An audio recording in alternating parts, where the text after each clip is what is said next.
Hello, my name is Jason Schmaltz and I'm an AMGA single pitch instructor, and today I'm going to talk to you about all things related to climbing ropes. When you go into the store and look for climbing ropes, you'll notice there's a million different options, different sizes, different types of ropes, and I want to help get you educated so that you choose the best rope for the adventure that you want to do. Over the years, I've gone on all kinds of different kinds of trips, and a lot of them use different types of rope. So I want you to get the best rope for your type of trip. There's two main types of rope when it comes to climbing. The first kind is dynamic rope, and the second kind is static rope. Static rope is similar to the type of rope that you'll see set up in a climbing gym on a top rope. So this rope doesn't have a lot of stretch in it, so when you fall on a top rope setting, you may fall an inch or two. There may be a very micro amount of stretch in it, but very little give in the rope when an impact is observed on it. And so the best applications for that are top rope only settings, and then also tying off anchor systems, which you can check out some of our other videos on how to make top rope anchor system with a static rope. And we'll look at that in a little bit. The second type of rope I mentioned is dynamic rope, dynamic climbing rope. And these are ropes that are used in settings where there is some type of lead climbing involved.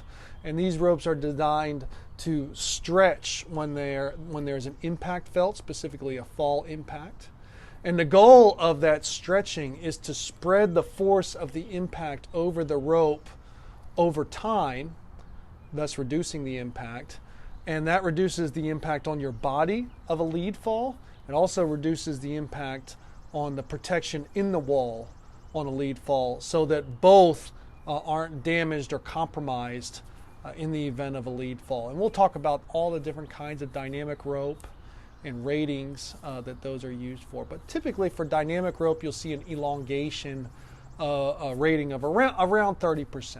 Okay, so let's start with the different kinds of dynamic ropes, and I'll start with the very first rope I bought, which is this Mammut. I believe it was called the Crag Classic at the time, and this is a really beefy rope, and you can see in the picture that it's the thickest of all the ropes that I'm going to look at with you today.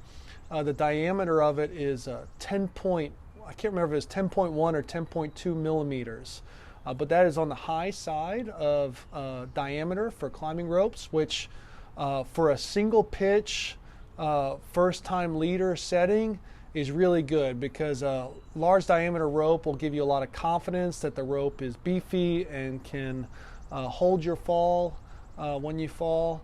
And also, even though it's a little bit heavy, being a larger diameter rope, that's still okay, because normally when you're first starting out as an outdoor leader, you're only doing single pitch climbing. So a beefier, thicker rope that gives you confidence in the equipment with the compromise of weight is actually an okay trade-off, because you're only doing typically single pitch climbing in a sport climbing setting.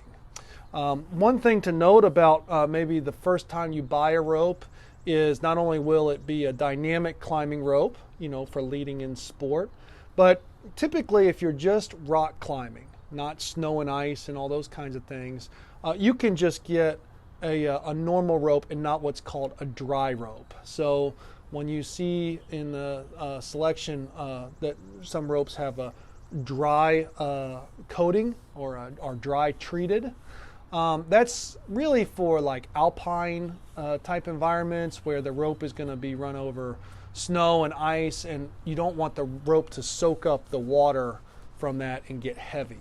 Okay, but for just classic rock climbing, especially beginner classic rock climbing, just a normal rope, not dry treated, is just fine.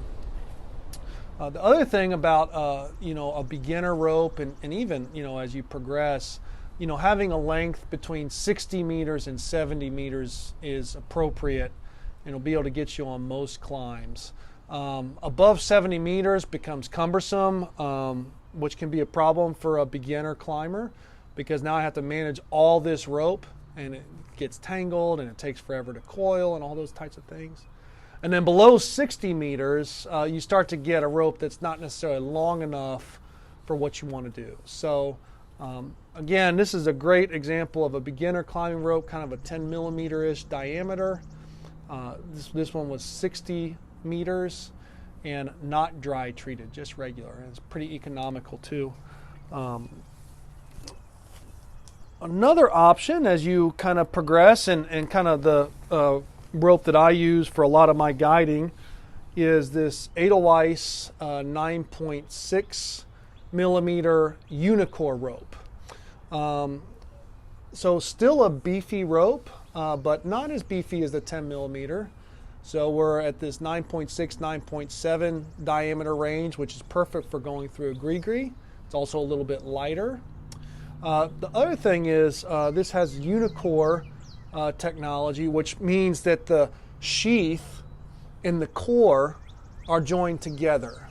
And this really helps the rope longevity. It also helps the rope, if it goes over a sharp edge, to be more resistant to abrasion or cuts than just your standard rope construction like the last rope we looked at. Unicor is a little bit more costly, but I would recommend a Unicor rope for someone who's maybe been climbing a little bit longer and climbs more frequently than someone who is a beginner. Just to note, this rope I've had for about 5 years, which if you're a beginner climber climbing at a frequency of around once per quarter to once per month is perfect. This Unicor rope is made to withstand a little bit higher frequent climbing, which, you know, as a guide, obviously I'm doing more. So that's another good single pitch. Again, this is Edelweiss Unicor. I can't remember if it's 9.6, 9.7 millimeter. I have a 60 meter and a 70 meter in this, and that's really served me well. A question I get from a lot of people is how long do ropes last? And normally defer to the manufacturer recommendations. So typically a rope will last, if it's used on frequency of once every 3 months to once per month, it'll last around 5 years. If it's used, you know, more like a once per month frequency, it's more like every 3 years. And then if it's used multiple times per month, it's, you know, 1 to 2 years. But every rope comes with some instructions that has specific time frames for that manufacturer, so I do encourage you to look at that. What I just gave you are kind of guidelines based on what I've seen. As a guide, I normally change out my guide ropes once every year, so just to give you an idea. But as a recreational climber, you can extend it much longer. Okay, so we had a 10.1 diameter dynamic rope and then a 9.6 diameter Unicor rope. Both of those are rated for single rope activity only, meaning you only need that rope attached to you and your belayer, and you're off to the races. Next rope I'll show you is a Edelweiss, again Unicor 9.2 millimeter rope. And this rope is rated not just for single use, but also for twin rope or half rope applications. And what that is I can climb with 2 of these attached to my belay loop, and they can be used in the twin rope application where 2 ropes are basically acting as one, and I would clip both into each piece of protection and be belayed on both, and presumably be attached to 2 climbers. Maybe not 2 climbers, maybe just 1, and I have 2 ropes because we need to do double rappels on like a multi-pitch. But this rope is also rated for that, and then also half rope applications where if I have a route that zigzags, I'll be belayed on both ropes, and as I zigzag, instead of having one rope that goes like this, I have one rope that's kind of dedicated to the left side of protection and one rope that's dedicated to the right side of protection. So that's a good application for avoiding drag on routes that zigzag around so that you can complete the pitches. So when you start to get into these smaller diameter ropes, these like ropes that are closer to like 9 millimeter, that's more of a multi-pitch or alpine application. And the reason you go smaller like that is so that you can reduce the weight. And then in this case, if I need to do, have 2 clients, I can have 2 of these and, one per client type thing. And the weight's not overwhelming, and it's also rated for, the twin rope application. We'll look at some ropes that are dedicated to that here in just a second. But as you start to get in the lower diameter, also when you're using your ATC guide on belaying 2 partners at once, this smaller diameter is going to make it a lot easier to pull rope through the ATC guide than the 9.5 diameter and above. Trying to pull 2 ropes through an ATC guide while belaying 2 followers at once is extremely difficult, and so you want something kind of in the more, closer to the 9 millimeter range. The last set of dynamic ropes I'll show you are dedicated twin ropes or dedicated double ropes, and these are from Mammut. And you can see these are pretty small. These are 8 millimeter diameter, as compared to, see if I can show this to you kind of up close. You can see that compared to the 10 millimeter rope are quite smaller.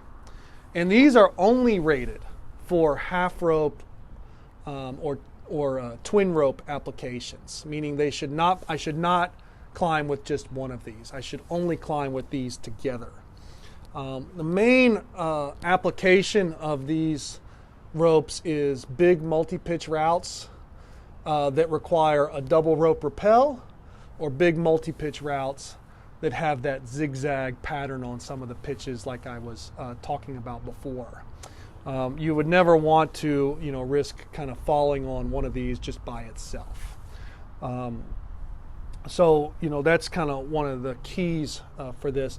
Now, the reason it's important to not err on the other side and do like a dual rope or a twin rope function with this beefy 10 millimeter is because this is designed to stop your fall with just one rope. So, at a certain rate. So if I doubled this, it would reduce the time that your fall was stopped, thus increasing the impact on your body and also on the piece of gear. If you can imagine 2 of these, it's just going to be a stiffer fall. It's not going to be as much dynamic release in the system. And so that force, instead of being spread out over, say, like a half second, that force is going to be compressed, not by half, but probably exponentially less by like a quarter. And so you're going to experience that much more impact on both your body and the piece of gear that's in the wall.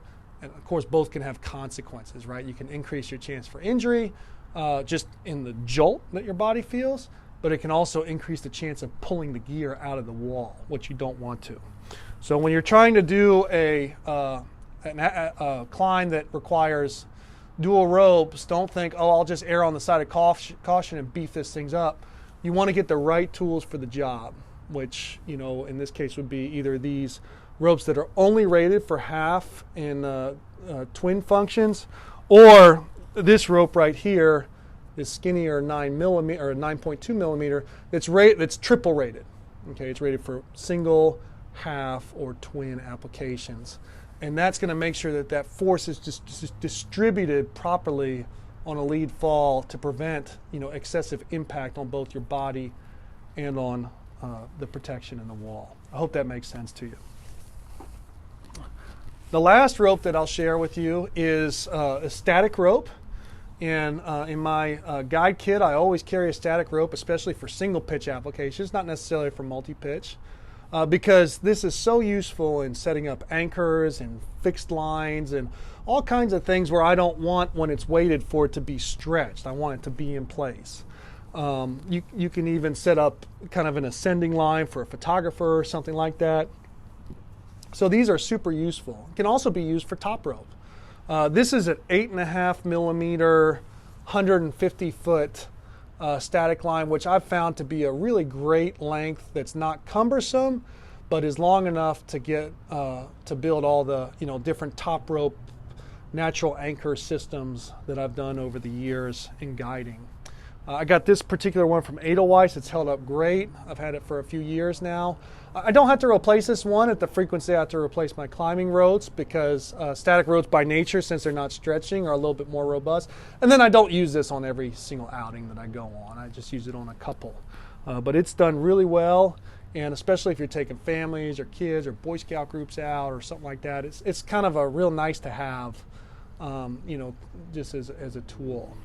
I wouldn't go above 150 feet on this type of rope, and I wouldn't go below 100 feet. So I try to stay in that 100 to 150, and this one's 150. You would never lead climb on this. Similar to what I was talking about before with the twin ropes, is since there's no elongation, the force is not spread out over time on a lead fall. The force is instant. So the impact on your body and on the wall is going to be much higher if you're lead climbing with something like this. So never lead climb with a static rope. Try to always use a dynamic climbing rope.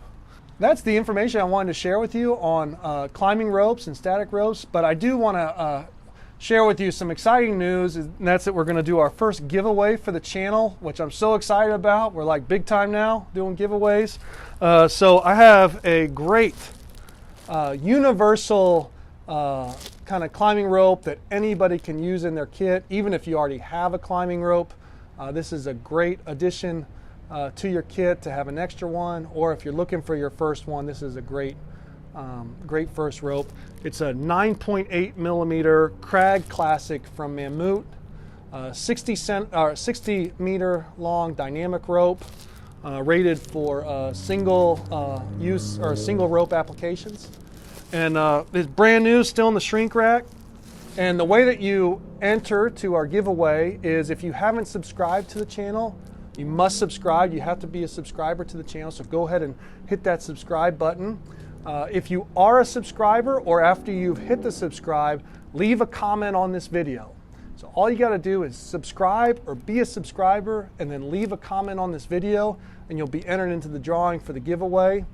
This video, from a week from when it's released, we will choose a winner and reach out to that person after we verify that they are a subscriber, and send them this rope. I'm so excited to do this. It feels like I'm a real social media person. So I hope you found the video useful, and really appreciate the subscribe as we try to make it to 1,000 subscribers for the channel.